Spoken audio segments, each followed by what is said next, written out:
मुकेश चांडक, आप अपने नाम लेंगे सभी। आज यह संकल्प लेता हूं या लेती हूं भैया कि पूर्ण रूप से गैर हिंदू, चाहे वो मुस्लिम हो या ईसाई हो, किसी भी प्रकार का व्यापारिक लेन देन नहीं करेंगे, चाहे वो दूध, फल, गद्दा, कबाड़, किराना, किसी भी प्रकार का सामान हो।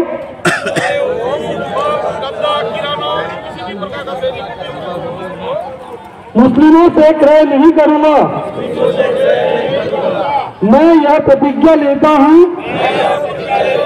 कि उनका पूर्ण रूप से आर्थिक बहिष्कार करूंगा। प्रभु श्री राम से प्रार्थना करते हैं कि हमारे इस संकल्प को पूरा करने की उपयुक्त शक्ति दें और मनोवृत्ति प्रदान करें। हमारी प्रतिज्ञा संपूर्ण हुई। जय जय श्री राम। एक निवेदन और है। अभी तो हमने प्रतिज्ञा तो कर ली है, अब एक निवेदन और है। हम हमारे व्यावसायिक प्रतिष्ठानों पर धार्मिक चिन्ह जैसे स्वास्तिक, शुभ लाभ, ओम, इन सभी का लाल कलर के सिंदूर से, केसरिया कलर के सिंदूर से बनाएं और ये ऐसी जगह पर बनी हुई होनी चाहिए कि यदि कोई भी ग्राहक आए तो उसे दिखना चाहिए ताकि वो आसानी से पहचान सके। ప్రియమైనటువంటి సహోదరి సహోదరులకు యేసుక్రీస్తు నామములో వందనాలు। ఛత్తీస్గఢ్ను పరిపాలిస్తున్నటువంటి ముఖ్యమంత్రి మరి విష్ణు డియోసాయ్ అనే ఒక బ్రాహ్మణుడు ఈ మధ్యన ఒక ప్రతిజ్ఞ చేశాడు। ఏమనంటే చూడండి, ఇప్పటి వరకు మీరు వీడియో చూశారు కదా, ఆ వీడియో యొక్క సారాంశాన్ని నేను తెలుగులో చెప్తున్నాను। ఛత్తీస్గఢ్లో క్రైస్తవ ముస్లిం సమాజాన్ని బహిష్కరిస్తామని ప్రతిజ్ఞ చేశారు। అంతేకాకుండా వారికి ఏదైనా అమ్మడానికి వీల్లేదు, వారిని బస్సులు, రైళ్లు మరియు విమానాలు వంటి ప్రజా రవాణాలో కూర్చోవడానికి అనుమతించవద్దు, తద్వారా సామాజిక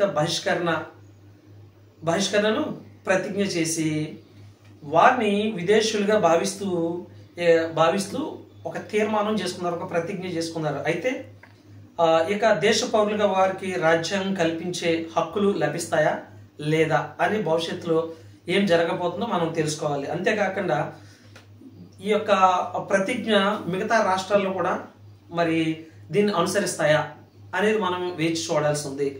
కాబట్టి ప్రియులారా, మరి క్రైస్తవులైనటువంటి మనము ఇక నుంచి చాలా జాగ్రత్తగా మనము ఉండాల్సినటువంటి బాధ్యత ఉంది। ఎందుకంటే ఇలాంటివి మరి అనేక రాష్ట్రాల్లో త్వరలో జరగబోతున్నాయి। చాలా రాష్ట్రాల్లో మనం చూస్తూ ఉన్నాం।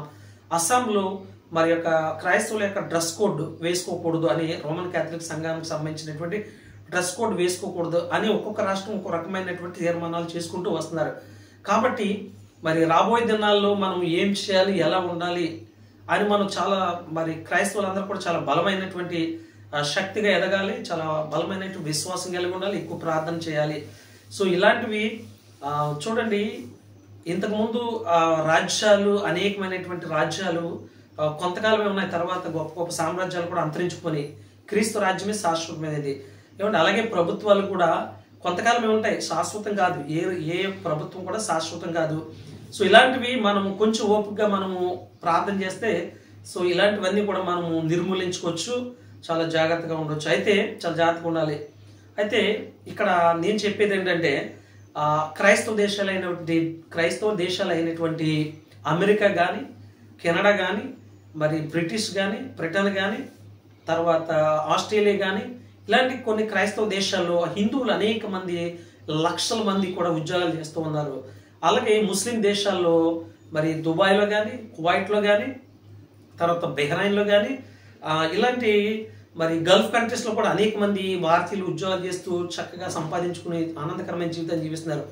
వీళ్ళందరినీ కూడా తక్షణం ఆ యొక్క దేశాల నుంచి బహిష్కరించి వారిని అక్కడి నుంచి తరిమేస్తే అప్పుడు ఇలాంటి వారికి ఇండియాలో, ఇలాంటి భారతదేశంలో ఉన్నటువంటి ఇలాంటి బుద్ధిహీనులకు విష్ణు డే సాయి లాంటి వాళ్ళకి బుద్ధిహీనులకు బుద్ధి కలిగేలాగిన వారిని దేశ బహిష్కరణ చేయాలని ఈ వీడియోని ప్రపంచ దేశాలన్నింటికి కూడా మరి షేర్ చేసి ఇక్కడ భారతదేశంలో జరుగుతున్నటువంటి సంఘటనలు అనేక మందికి తెలియపరిచి ఆ యొక్క దేశాల్లో ఆ యొక్క ప్రధానులతోనో లేదా రాష్ట్రపతులతో మాట్లాడించే గొప్ప భాగ్యం కల్పించాలని కోరుకుంటున్నాను.